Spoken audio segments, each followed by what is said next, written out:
Rescuers were searching Monday for at least 91 missing people a day after a mountain of excavated soil and construction waste buried dozens of buildings when it swept through an industrial park in the southern Chinese city of Shenzhen.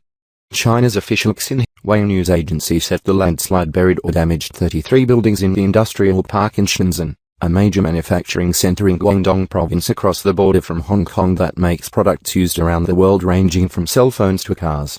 Aerial photos on their microblog of the Public Security Ministry's Firefighting Bureau showed the area awash in a sea of red mud, with several buildings either knocked on their side or collapsed entirely.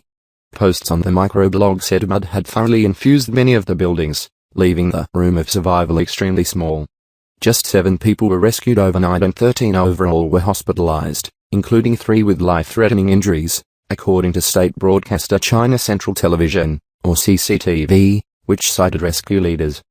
Persistent rain fell in the area on Monday, although it wasn't clear whether that was hampering rescue efforts. Cell phone camera video of the noontime Sunday disaster run by CCTV showed the massive wall of debris slamming into the buildings and sending up huge plumes of dust. Details are beginning to emerge about the cause of the landslide, which authorities say covered an area of 100,000 square meters, 1 million square feet, with up to 6 meters, 20 feet, of mud. The Ministry of Land and Resources said the debris originated with a steep, man-made mountain of dirt, cement chunks and other construction waste that had been piled up against a 100-meter, 330-foot high hill over the past 2 years. Heavy rains in the region had saturated the soil, making it increasingly unstable and ultimately causing it to collapse with massive force.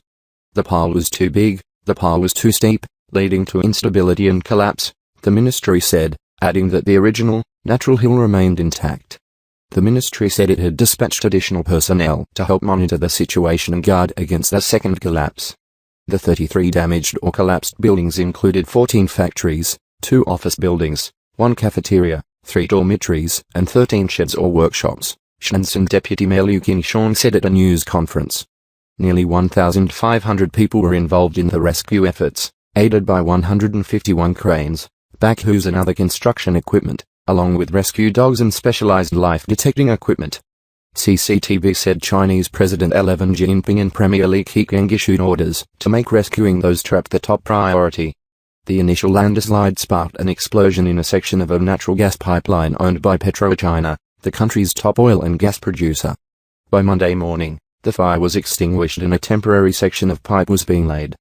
Xinhua said that as of Monday morning, 59 men and 32 women were missing in the landslide. No deaths were reported yet.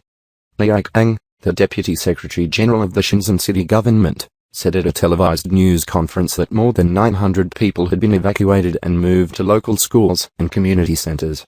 Ren Zhigang, the Deputy Chief of Shenzhen's Public Security Bureau, told CCTV that most people had been moved to safety before the landslide hit. State media carried photos of what looked like at least one 5-story building leaning over and partly crumpled in the industrial park, and a sea of brown soil covering a vast area around it. The landslide is the 4th major disaster to strike China this year following a deadly New Year's Day stampede in Shanghai, the capsizing of a cruise ship in the Yangtze River and a massive explosion at a chemicals warehouse in Tianjin on the coast near Beijing. Human error has been suspected or confirmed in all 3 previous disasters, pointing to an often callous attitude towards safety in China despite the threat of harsh penalties.